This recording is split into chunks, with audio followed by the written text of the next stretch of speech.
Hey everybody, it is Becca here at Modavate Coaching, and we are here. This is week 8 of 8, and that is so exciting.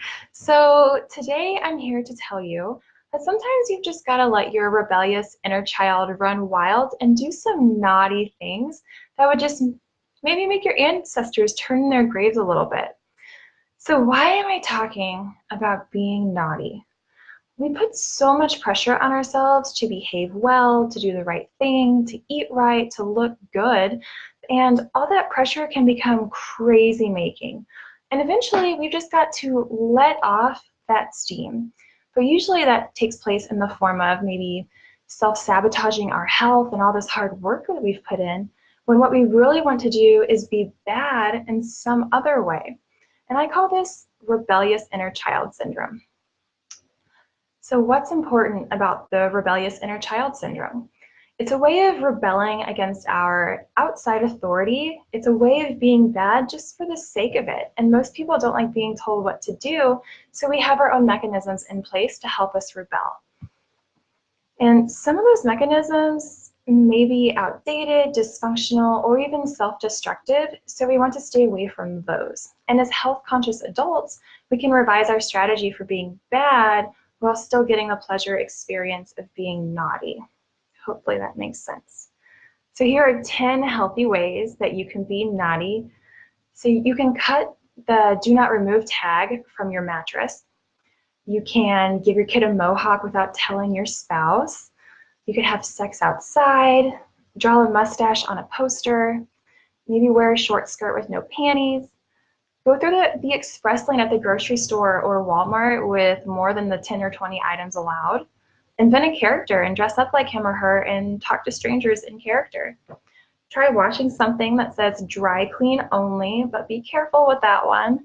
You can go to the movies an hour early and sneak in to watch the end of another movie. Or you can make a prank call to a friend. So I challenge you to make your own naughty menu and just see what you come up with. The sky is the limit. Just set your rebellious inner child free. Just let it go wild and free. And the purpose of this is to find things that are not food related. So as you can see, none of those things that I mentioned were food related. And I can actually copy and paste those into the comment so you can see that. Because the goal is to get away from rebelling in a way that involves food, which might lead down that emotional eating avenue. We can always talk about that later. So what can you do now? Well, in my health coaching practice, I work with my clients to spot how they're engaging in outdated self-destructive behavior in a failed attempt to feel more free and alive, because they just get stuck in their routines. And together we come up with new ways to feel free, alive, and even on the wild side. So I will drop the link into my scheduling calendar here, and feel free to just pick out a time where we can chat and you can talk with me about letting your rebellious inner child run wild and free. So there is that. And like I said, this is week 8 of 8. I really hope you guys have enjoyed these Facebook Lives. It does get easier doing them, but it's still nerve-wracking right before you hit that live button.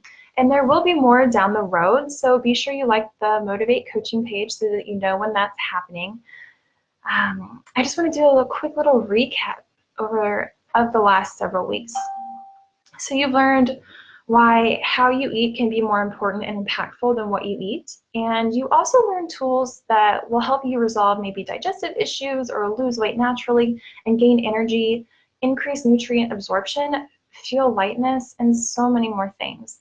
And the first thing was the 20-minute meal. Actually, let me back up. The first was 7 tips for drinking more water, and then some stress management tips. And then we got into the 20-minute meal. Then the EBT check-in, which was the emotional brain training, putting your fork down or whatever utensils down between bites at least 3 times during your meals. Then breathing between bites consciously at least 3 times. And you're already breathing more than that, but these are just those 3 conscious breaths. Chewing your food and eating with all of your senses. And then eat until satisfied versus eating until full. And using the hunger scale as a practical tool, but embracing appetite as an emotional tool. And of course, today's Being Bad, which is about breaking free from your routine and acting naughty and just doing some fun, crazy stuff. And if you didn't catch any of those videos from the past few weeks, here is the link to those. There's that. And again, I hope you learned something insightful, or maybe you have a new appreciation for yourself or whatever your food may be. And I'm just curious what you enjoyed, what you didn't, and what you would like to see more of. So let me know, leave a comment below, and just let me know. Otherwise, thanks for watching, guys. I really enjoyed doing these. Bye.